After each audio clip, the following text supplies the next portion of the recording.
Imam Ghazali mengikuti langkah dari Imam Abu Talib Al-Makki. Abu Talib Al-Makki punya kitab judulnya Qutul Qulub, makanan hati. Imam Ghazali kembangkan dalam kitab judulnya Ihya Ulumuddin. Apa kata beliau berdua? Ulama itu sudah mengalami kemerosotan makna. Dulu yang disebut ulama, fuqaha, siapapun yang kenal Allah, orang yang kenal hukum-hukum Allah, orang yang kenal sir Rasulullah SAW,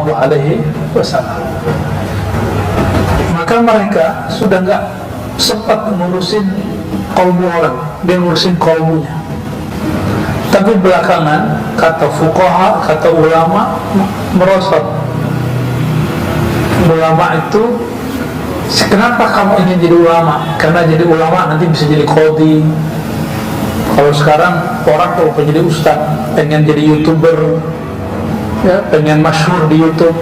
Saya kasih tahu Bapak Ibu, saya tidak punya channel YouTube satupun. Ya, saya nggak punya satupun channel YouTube. Jadi kalau Bapak Ibu lihat, itu orang-orang aja enggak. Itu murid-murid jamaah, kawan. Maka saya tidak pernah larang orang meliput kajian saya, karena kita nggak ada kajian kita yang aneh, kecuali saya mengajarkan yang aneh-aneh. Tapi ada orang yang menganggap itu aneh, ya nggak apa-apa. Yang justru menganggap itu aneh, teman-teman kita sebagian kecil yang kata dirinya dia juga ustadz, dia mursyid gitu. Tapi mursyid yang lain aman, jamaah mana-mana aja. Yang paling lucu apa? Saya disidang oleh beberapa orang secara tertutup. Kamu kenapa buka kajian berat-berat? Saya tanya, berat kenapa Kiai? Saya panggil murid saya itu yang paling awam. Kamu sini. Kamu ngerti nggak kajian saya itu apa? Ngerti banget Bu ya. Berarti kita lanjutin ngaji. Kata Kiai sana berat. Kok tak ada berat-berat, itu berat, mungkin dia aja yang ngirim sama Buya. Wah, ente mau ngadu doa yang mau Buya sama ulama, mau ustaz. Ya, jadi kita ada ulama-ulama memang sebagian menganggap kajian-kajian tertentu itu ada kelas-kelasnya. Ya. Tapi itu kan zaman dulu. Ilmu ini sekarang banyak dibagi di YouTube. Ilmu kebatinan. Apabila kita tidak buka kebatinan yang juga pernah dibuka baginda Rasulullah SAW, nanti orang mengira dia sudah masuk ke alam rohani, ternyata halu. Maka kita wajib buka bagian yang ini. Tetap saja nanti harus ada pemimpinnya. Lalu kenapa ada ulama membunuh karakter ulama? Kata Imam Ghazali, karena ulama itu bukan seperti ulama yang disebut Nabi atau Quran. Ulama yang disebut dalam Al-Quran, yang disebut dalam hadis-hadis Nabi, itu gak mungkin disibuk dengan aib temannya. Saya ini mau nasihatin Ustaz Karnali, gak mungkin di hadapan dia. Gak mungkin juga mau mempermalukan dia di luar. Ulama itu pasti takut bergunjing. Ulama itu pasti takut jelek-jelekin orang lain. Itu yang ulama hakiki. Karena dia takut satu huruf yang dia tulis di media sosialnya, satu kalam yang dikalamkan dalam ta'lim-ta'limnya, itu dihisab. Ya, ketintanya ulama lebih berat daripada syuhada.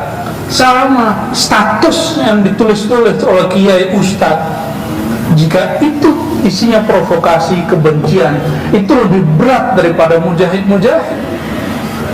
Kalau mujahid dosa, orang awam dosa, beda loh dengan ulama. Coba Bapak Ibu jelekin temen, beda loh kalau kiai jelekin temennya. Kalau kiai jelekin temennya, pasti ada pengikut dia, pasti ada nggak ngikut dia. Sesesat-sesatnya, kata orang Ahmad Mirza Ahmadiyah, ada pengikutnya nggak? Ada. Ngaku dan Nabi, ada pengikutnya. Ahmad Musaddiq, nabinya Betawi, Nabi ke-26 itu Pak Mehmet tuh, orang Cirebon punya Nabi ya. Itu ada pengikutnya nggak? ada pengikutnya, apalagi kiai. Jamaah itu gak semuanya kalbunya terdidik. Ada yang dia masih bawa karakter beringas, maka dia senang kiainya kalau marah-marah.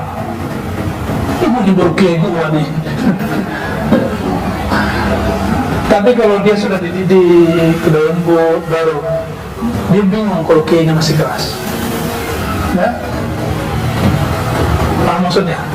Jadi kenapa ada orang iri ingin menghancurkan karakter orang lain? Karena dia menganggap orang itu mengganggu lapaknya dia. Hati-hati. Benar gak? Lapaknya kiai apa? Mohon maaf, ini bahasa kasar aja. Lapaknya kiai apa? Pengajian jamaahnya. Betul gak? Kalau si kiai menjadikan itu sebagai tujuan dia, ya, udah capek-capek buat channel YouTube, ya kan? Udah pakai sosial media canggih, bukan main. Yang hadir cuma berapa orang viewer. Ya kenapa? Karena dia ingin mengangkat dirinya.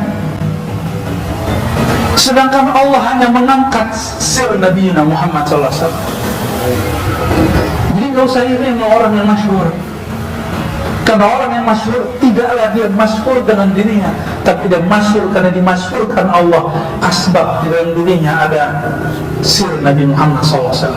Itu yang disebut di hadis tadi, fadli, ya, al-fadlul alim ala al-abid ka fadli ala sa'irikum.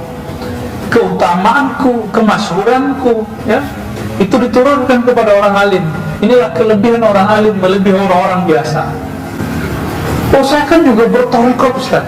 Kamu baru diajarkan ibadah torikot, belum ilmu torikoh. Jadi kenapa ada torikoh yang masyhur, ada torikoh yang tidak masyhur?